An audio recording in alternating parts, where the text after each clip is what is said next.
election interference trial begins Tuesday. During week 2, David Pecker, the former publisher of the National Enquirer, said he bought negative stories about Trump to keep them out of the press, a process known as catch and kill.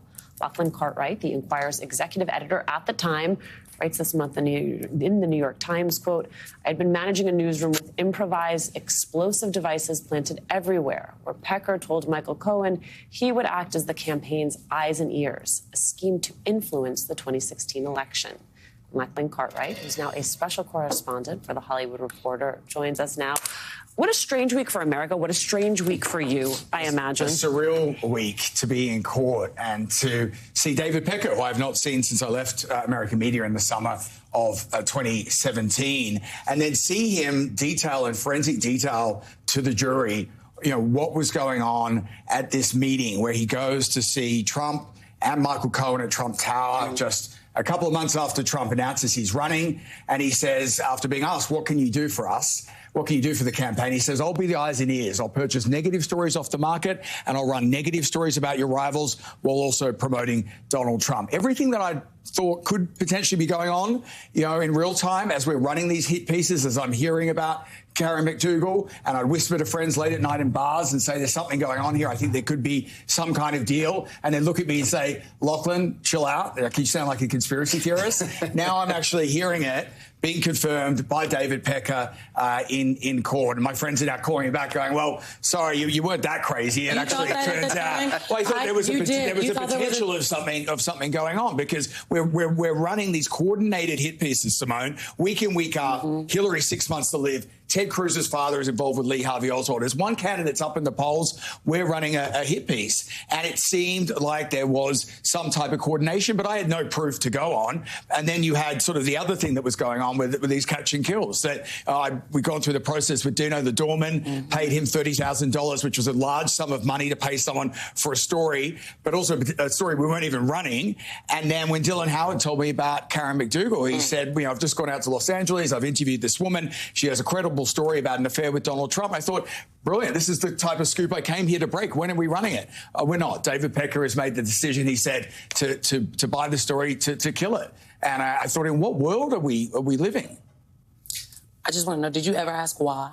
Why are we paying for these? I said, what was going on here? He said, this is something that David has decided, and that was that. So, you said in your Times column, you regret your 3 years there. Was the regret around this, the ethics of catch and kill? Was it around the elevation of Donald Trump? We all have regrets, but what was the source of that regret? I had a journalism life before American media. I was at the New York Post, I was at the Daily News, I was papers in London. I came to AMI to break significant, agenda-setting, impactful stories such as what would have been the Karen McDougal story. And instead, we're running these hit pieces where, the American media was turned into a criminal enterprise to protect the rich and powerful, and it became a propaganda machine. And that's not something I'd signed up for. Let's touch on, you used the term criminal enterprise, because David Pecker's testimony got to a line that I was just talking to you about, and I'm curious about this. The ability of Alvin Bragg to bring felony charges on business fraud is because there was a secondary crime alleged of election interference.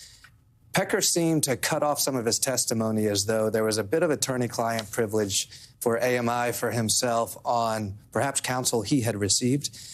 Give us a look into behind the scenes at AMI. You had to have been getting some type of legal counsel from your general counsel or outside counsel, whether or not catch and kill was in violation of federal election law at the time, in real time.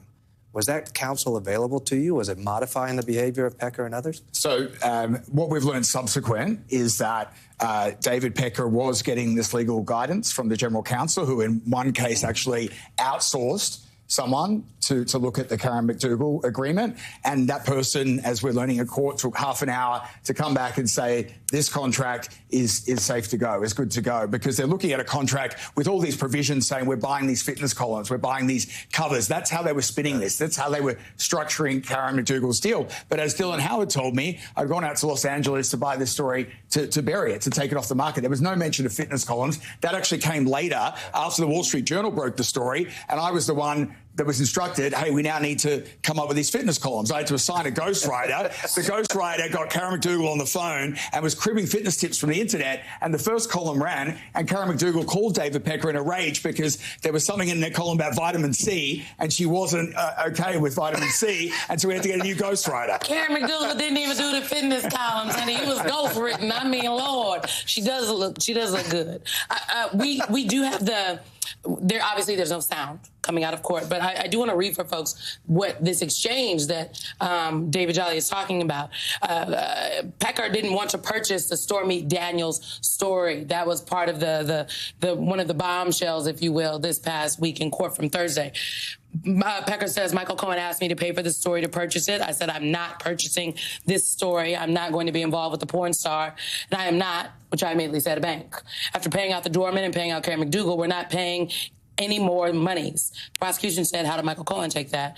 Pecker, he was upset. He said that the boss would be furious at me and that I should go forward in purchasing it. The boss was Trump.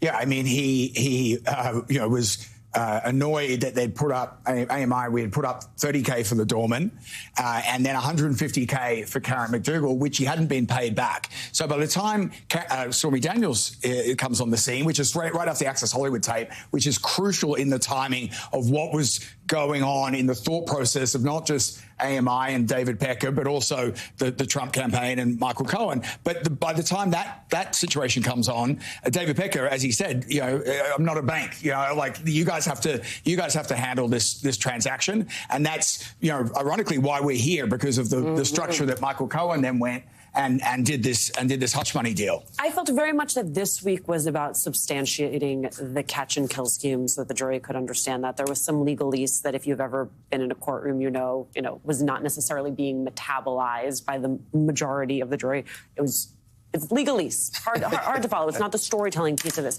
The question is going to become about the way in which these payments were recorded, right? The way in which, and that, I think, that becomes the harder piece then to substantiate. Yeah, and look, it's clear that what was the thought process with David Pecker, and he spoke about this on the stand. They had the whole situation with Arnold Schwarzenegger several years ago where they did these type of payments, which were campaign finance issues. And in this case, they thought there was some danger. He thought he had some exposure with the Karen McDougal deal, hence why he got that further legal advice. Just real quick, one of the things that came up this week was Pecker revealing that Sarah Huckabee Sanders, Hope Hicks had discussed the McDougal agreement. Do you have a sense of what Hope Hicks is going to be able to offer the courtroom? I think why Hope Hicks is going to play an important part, just like David Pecker. She can help set the table what was being discussed in that crucial meeting in August of 2015. Before Michael Cohen gets up on the stand and before the defense really goes for his credibility, they can ascertain the contents of this meeting via David Pecker, who did a great job, I think, this week of really setting the table, and then have that backed up with Hope Hicks. And then also, crucially, with Hope, she was on the phone with a lot of those Stormy Daniels conversations with Dylan Howard, who was my editor, the editor-in-chief of the National Enquirer, and Michael Cohen, as they are furiously trying to sort this situation out in the wake of the Access Hollywood tape. I would just note we talked about the importance of the White House journalists who cover the White House. Sarah Huckabee Sanders obviously was the press secretary. There were questions about this. Donald Trump himself lied on camera about this many times. Who knows what Sarah Huckabee Sanders, Hope Hicks, and other folks within the press operation knew about this and were concealing from the press, not only the press, the American people. All right, Lachlan, you are sticking with us. We want to continue this conversation after we take a quick break. And next hour, MSNBC legal analyst Miriam Corge is going to be at the table to preview